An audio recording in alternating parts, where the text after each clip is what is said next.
Sa mga ganitong problema napakadali lang na gawin. Imbes na gumastos ka pa, ikaw na lang ang gagawa. Para alam mo, panoorin mo ito. Pero kung bago ka pa lang sa aking channel, inaanyayahan kitang pumindot sa subscribe button dyan sa ibaba at bell button. Para sa lahat ng aking video ay kasama kita. So, simulan na natin pagkatapos ng aking intro.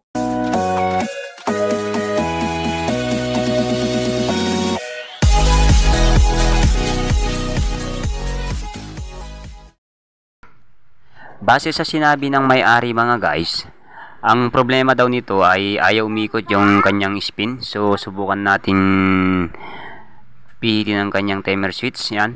Kung napapansin nyo mga guys, walang tunog at saka hindi nagre-reverse. Ayan, hindi nagre-reverse. So agad-agad napapasok sa ating isipan, sira na tong ating timer switch. So ganito dapat ang maayos yan. Kung naririnig nyo, tumutunog at saka nagre-reverse. So sa unang encounter pa lang natin ng pag-check ay sira na to. Sira na tong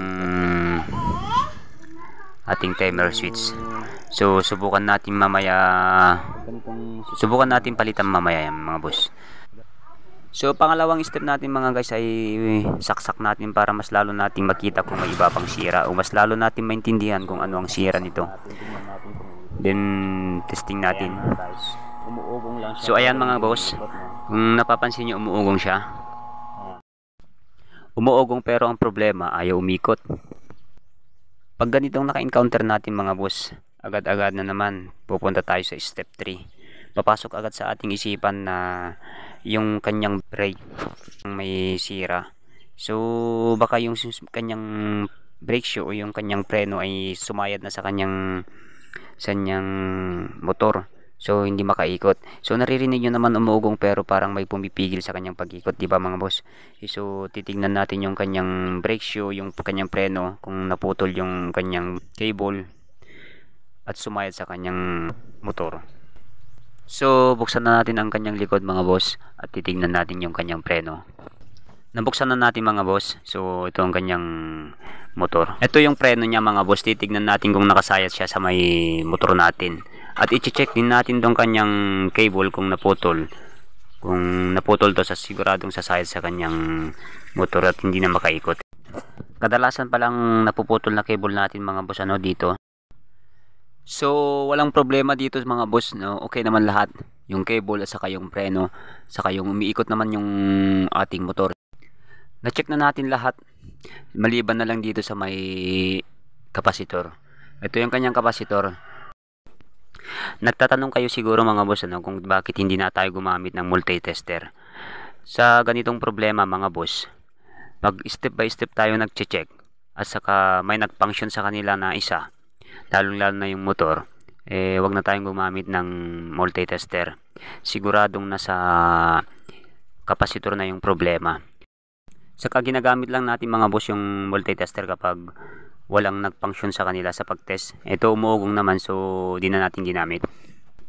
Pag nagpalit pala tayo ng kapasitor mga boss, ay kung ilang number yung inalis natin, ganun din ng number ang ibabalik natin, papalit natin.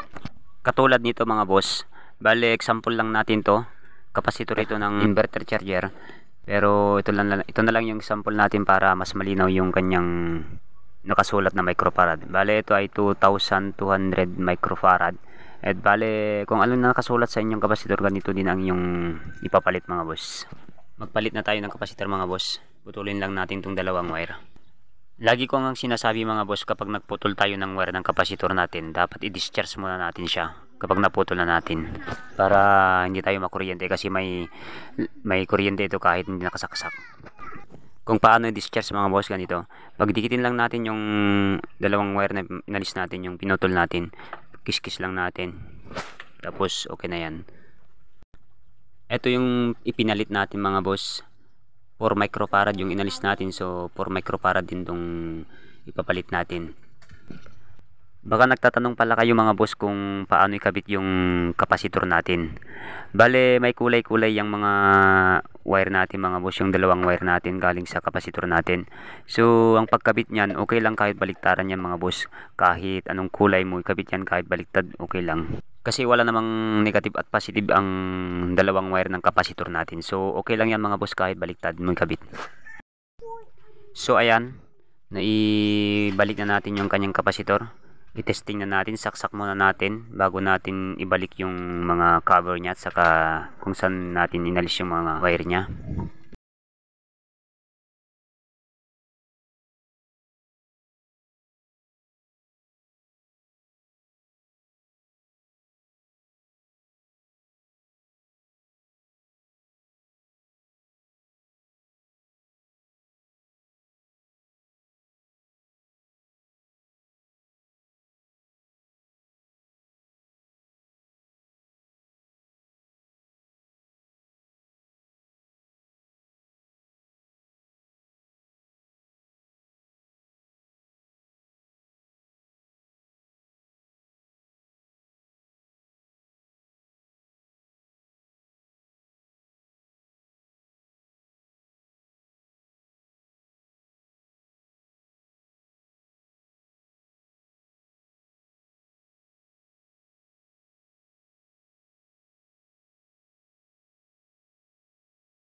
Ayan, ikabit na natin, subukan na muna natin.